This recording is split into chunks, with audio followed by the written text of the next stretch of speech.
Hey guys, I got the Hellifino done.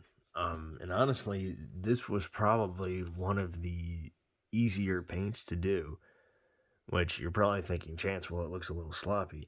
That was mostly intentional, just due to the fact how it's a hybrid, and I figured it'd be a good way to showcase how a lot of the DNA is clashing for what's really the dominant one, and as you can see, none of them really are. So I guess I'll go with design overall. Hold on a sec. My bad. Anyway, I'll go over with design real quick, and pretty much what I was going for here was mostly just a hybrid between all three of the animals involved here, including maybe some extinct relatives mixed in for flavor. And some of the design is based off of the backstory I got for it, which I will go into later in the video.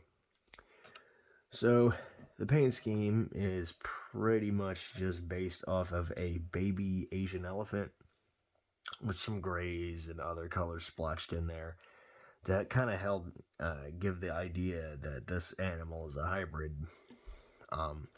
Like the grays, I guess, could be for either rhino or African elephant or whatever, but I figured the a lot of the browns and the whites and the peach kind of coloring is specifically from a baby Asian elephant.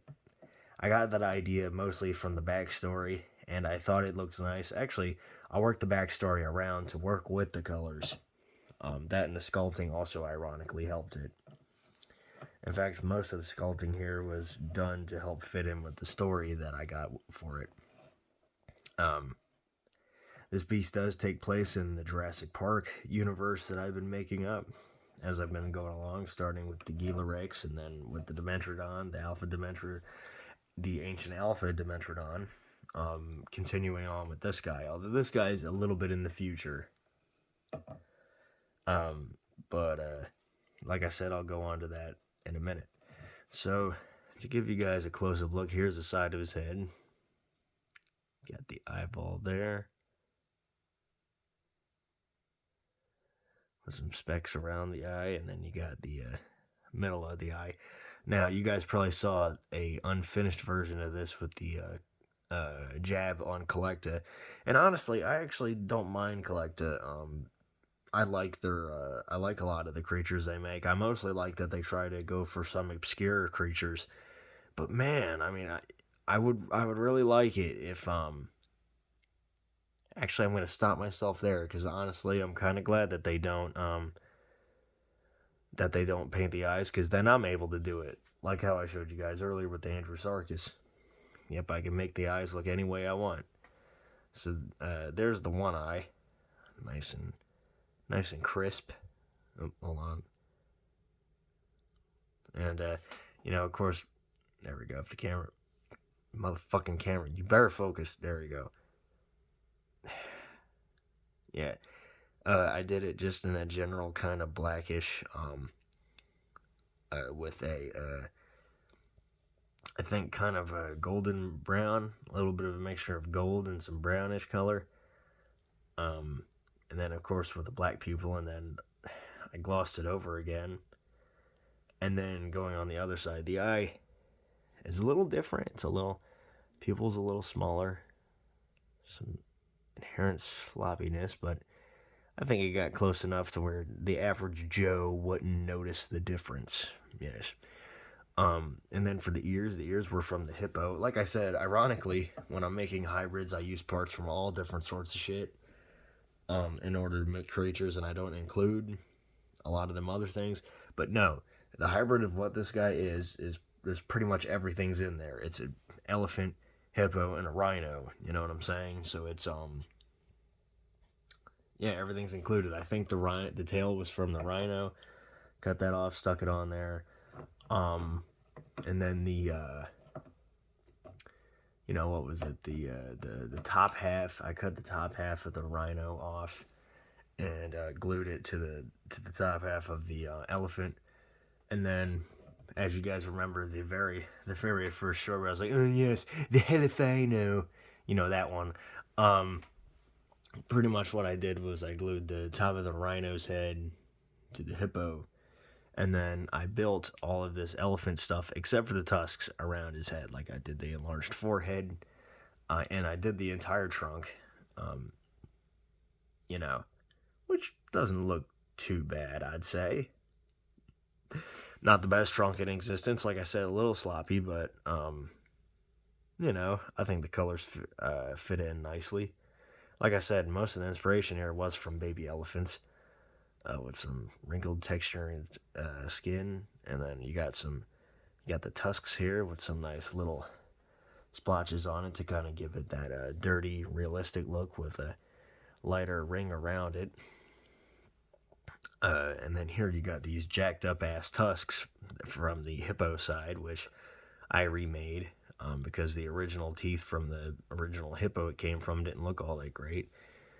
You got a lot of these colors kind of showing off that it's supposed to be kind of nasty looking mouth. I mean, the animal don't got proper lips, so from the elephant genes it kind of split off here, and then the teeth are mostly exposed, so it kind of got like a slobbery primeval gorgonopsid type mouth, so I figure it's kind of a cool little touch. And then of course I got some splotches here, the little back spots from the beige, or not beige, the pinkish color, the peach, and then you got some marks running down from there to there. It's a little bit more sporadic on this side than it is on that side. Helps with the wildness of the figure. And then of course got a lot of these kind of grayish smears, and then just kind of help out. And you got the stretched out skin, which again I'll explain in the biology part, of course, with the hips showing, because this animal is a little malnutritioned. Again, we'll also explain that later. And then of course you got underneath here, which was kind of the same pinkish beige, especially underneath the rolls here. Yes, so some nice rollage. And then you got the underneath of the stomach here with some minor sagging skin. It was the debate to make this animal female or male. I did go with male eventually. Just I don't know, it felt more right at the time. And of course I accompanied him for that, as you guys could see here. Elephants, and I don't think rhinos have external genitalia. I believe it's all internal. Same with hippos. I mean, I feel like I would have noticed a dick and balls on a rhino if they were there. Unless they're like peanuts, who knows? Explains why rhinos are so pissed off they got a 4mm Peter and they're 3 tons. Don't really even out, if you know what I'm saying. And then I got the wrinklage under there, and I got the arse hole over there with the tail. Did the tuft of the tail there with some different colors. Detail doesn't really show all that well through, but honestly, I don't think my buddy Dan's gonna notice. And frankly, this is what I made this for. And the actual real life backstory on why I made this thing for him was essentially a while ago, back when I was still painting at the shop using car paint to make my creatures, which wasn't too long ago, thinking about it now. I mean, I guess on a grand scheme of things, it wasn't too long ago, but God, it feels like fucking ages to me. Pretty much I made the creature, the Hellifino, which was a lot more basic than what you're seeing here. Which, I mean, it's at his house, so you ain't really gonna get a video on it. I don't really got a picture of it either. But, I don't know. I mean, hey, if he takes this and does a comparison picture with them, I'll share it on my little community, posts. Anyway, so yeah, back to the colors here. I did the feet in sort of kind of like the grayish hooves, kind of hard to see, because it does blend in very well with the whole kind of grayish foot. Oh, well, I didn't notice that. I'll have to fix that up. Little splotch. And the reason why there's orange, oh shit, the reason why there's orange on the foot. Hey, and look, you can notice, sturdy. It's good stuff. Caulk, very heavy, but once you get it painted up and glossed up, this shit's like a rock. So, and that's all caulk. Now notice it bended just a little bit. And that's because it does have some flexibility, but not a whole lot. Right.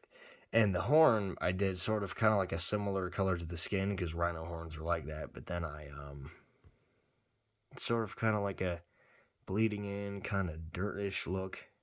Because I noticed that with rhinos, it varies a bit with the horns. And then, I did a little bit of a light gloss on the tusks to make it, look decent, nothing too fancy, it's just kind of trying to make the beast look decent. And then I don't know if I told you this already. Yeah, the teeth are just a little black spots on there. It's supposed to be like kind of either rotting bits in the teeth or, just like a discoloration from eating, which is often what happens to large herbivores. And most animals, actually. And then underneath here, you got a little bit of a white bit here, going through there. A little bit of dirtiness on here. For to makes it look a little more realistic. Got the fucking hiney again with the, got these cuts on the back, which I'll explain in a little bit. But yeah, the Hellifino. For a, I'm trying to think here for a minute. Now, the buddy of mine, he really ain't, he's a co-worker of mine, and that's kind of like, I've known him for a few years, and honestly, me and him are good buddies, he's a good dude. And, speaking of which, the orange is supposed to say, Dan the Man, Action Hero, because that's a joke, because there's a friggin' online game called that, and it has a guy called Dan on there with red hair, and that's my buddy. It's like my buddy Dan. He got red hair, and it looks like a cartoon version of him, and it cracks me up. I said, man, you should be getting paid for this shit. They straight up ripped your likeness off and put it in a video game. And ever since then, every once in a while, I call him Dan the Man. And, Action Hero. So I wrote that on there the best I could with paint. Yep, Dan the Man, Action Hero. I played that online game, by the way. It's pretty fun. Or not online. I played the app game. It was cool. It was pretty fun. You just want something stupid to play for a little while. It's a good choice. Anyways, damn, I guess I should probably go on with the backstory, because this one's a little long. At least from what I've made of it.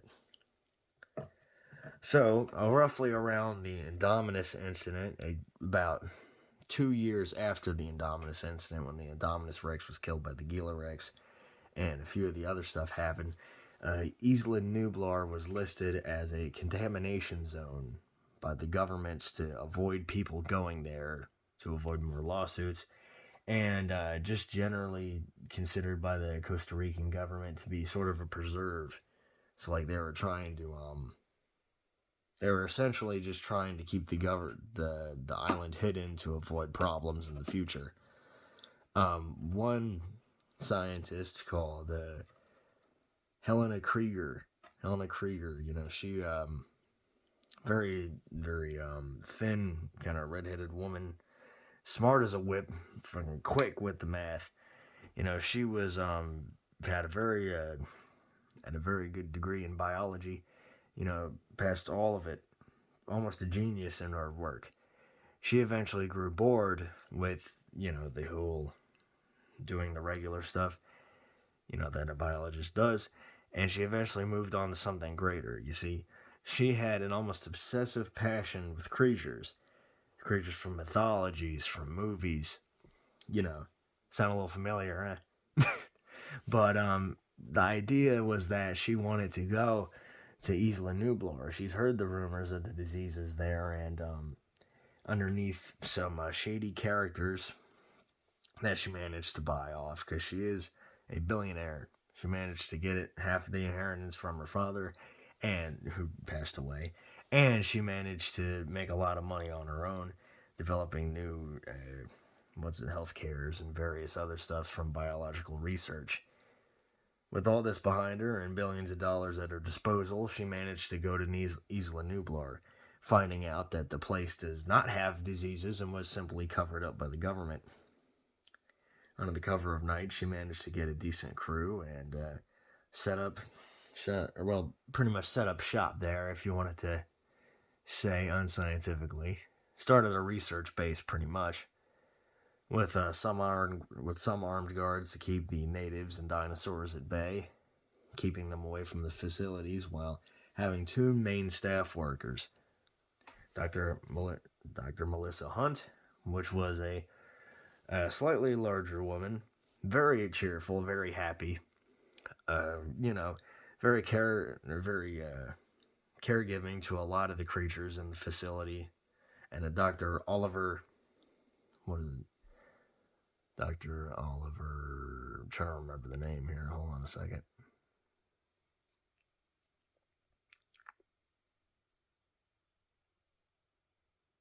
Dr. Oliver Jereb, I think it was. Yeah, Dr. Oliver Jereb, very mean-spirited man. Not really caring too much about the creatures, but one quality that he did have is that he generally did not lie. He was a very honest and cold man, mostly doing things for his own amusement or for his own benefit, not caring too much about the life forms around him, people or animals alike. So, roughly around when the Hellifino was created, various creatures were mixed into its genome, and this beast was actually the 26th version of the general idea. You see, Mrs. Krieger wanted a beast that pretty much commanded power and could look crazy, something that she always wanted to see from African fauna smashed together, essentially. And via this, adding a few other extinct life forms' DNAs, including mammoths, Paleoxodon, Coelodonta antiquus, and a few different hippopotamus species, she eventually came up with number 36 here. Nicknamed Belvedere by the staff. See, poor Belvedere here was also nicknamed by Oliver the Hellifino, due to, the long-lasting joke and, him also not really caring too much about the beast's health. In fact, over time, Over time, the beast eventually learned right from wrong as it grew older, due to Oliver treating it very poorly, even abusing it at times, taking a long, sharp rod and poking it in its back legs, causing long-standing scars from when it was trapped in a small enclosure, due to Mrs. Krieger not being properly prepared for its what do you call that? Not encampment. What's the word I'm looking for? Pretty much a holding cell. But from this, Melissa, I believe her name was. I think her name was Melissa. Damn, Man, I can't believe I forgot that. I think I said Melissa. Yeah. Sorry, I'm kind of going with this. Like, I got it somewhat scripted. Melissa, however, treating the creatures very well, and treating all the creatures in general from the facility very well, especially old Belvedere here, which she would provide him with fruits, and when he got up close to the bars in the enclosure, would even allow Miss Melissa to pet him. So from this, Belvedere learned as he got older, which was a very short amount of time, due to Miss Krieger using various growth hormones and genetics that the often park staff used in Jurassic World before the place was shut down and condemned. So pretty much from this, the animal had very little time to grow, and within 2 years the animal was grown to its full size, 15 feet tall at the shoulder and roughly 12 to 13 feet long. Quite a large animal, almost roughly around the size of a Dinotherium, give or take. So from this point on, the Hellifino, Belvedere, had very little time to grow, his skin becoming stretched out and scarred over time from either secretive abuse from Oliver to just not having enough time. As for anybody who knows, skin has to have time to adjust to a body size. And generally not gaining enough weight as a result of mild depression from his unfavorable enclosure, as Miss Krieger didn't care too much about the beast's overall happiness, as mostly just wanting to see them in action, being very enthusiastic in that department. Mr. Belvedere here was eventually used for some management of lifting and other such things, until they eventually realized that he was a little too aggressive with certain staffs and armaments, killing one of the guards in its massive maw. From that point on, he was mostly kept in confinement until Melissa one night met up with him. Feeling pity for the poor creature, she let him out at nighttime hours. This somehow, she didn't see the overall intelligence of the beast. When it was released, it had observed a lot of Oliver's and Melissa's acts as to how to access a lot of the creature's panels. Doing this, Belvedere managed to find the main control area of the facility, smashing it to pieces and inadvertently letting all the other creatures out and causing mass chaos.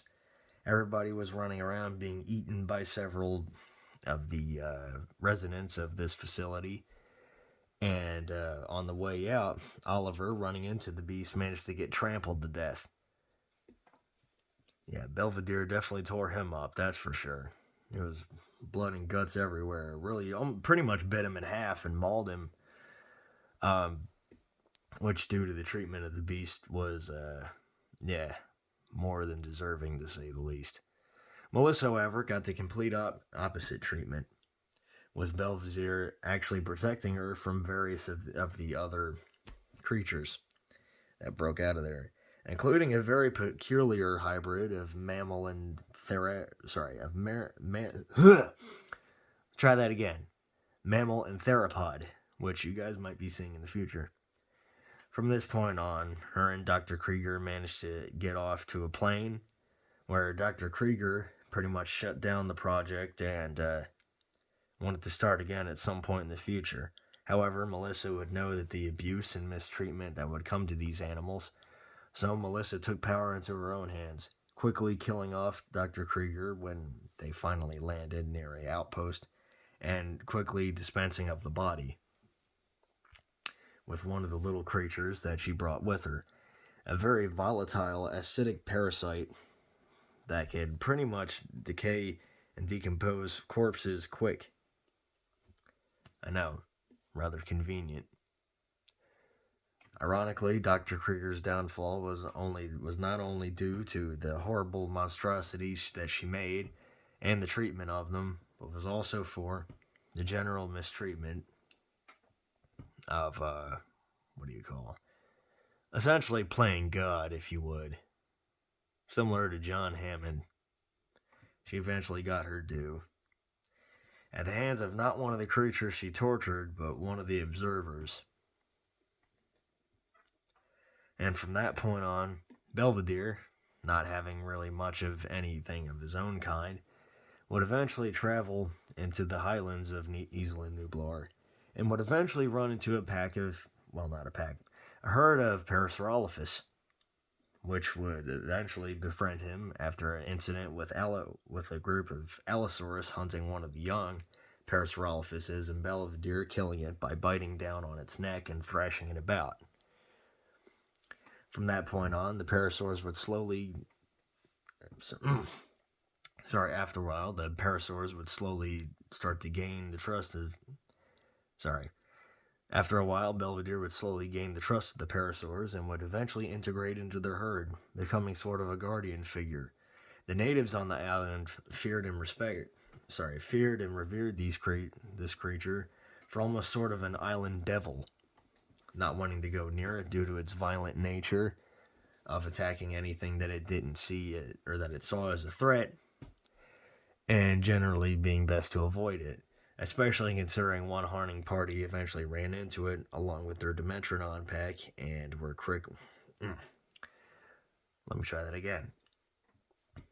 Where they pretty much went out to hunt the beast one time, and the tribe mates and the pack of Dimetrodons that accompanied them were quickly snuffed out by the rage of this hybrid mammal.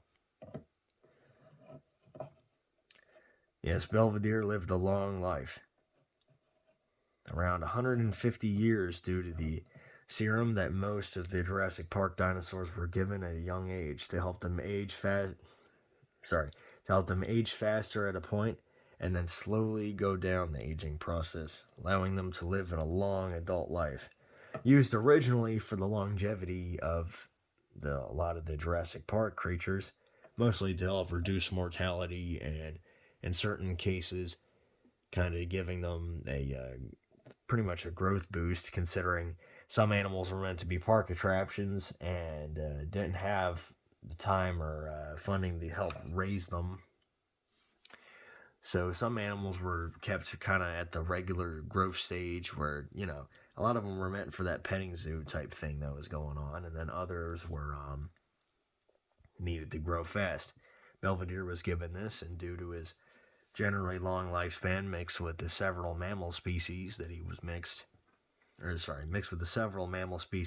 had been pretty much designed with, he lived a long life to an age of 150. Afterwards, his body was eventually revisited over and over again by the Parasaurolophus generations over time. For the last ones that did remember this behemoth protecting their herds, it was an honor. As for the others, it was simply a tradition made to visit the graveyard of this beast. And that is the Hellifino's origin story. A little choppy, I know, and I might have forgotten one of the names of the characters, but hey, that's what you get when you make the shit up on the spot, huh? Not too bad at all. But yeah, it's Hellifino. It's the Hellifino. But I mean, hey, what you gonna do? So yeah, and hope you guys enjoyed my little custom beast here. I hope my buddy does. I mostly just did the whole biology just because it's more interesting than just saying, "Ooh, hey, look, it's a hybrid." Why not? I like to craft. At least a little bit of a story for my hybrids. And so yeah, there's a story of Belvedere, the Hellifino, and yeah, if you guys have any questions, let me know. Because honestly, I love answering your guys' questions. Seriously, I'm pretty much asking you to ask questions. Look at my eyes, damn it. I enjoy your questions. I do. But seriously, I do. I really do enjoy your guys' questions. I like conversating on the internet. Shit, I like it. I enjoy it. But anyways, I hope you guys have a good day or night or whatever the hell time it is, and I'll see you next time.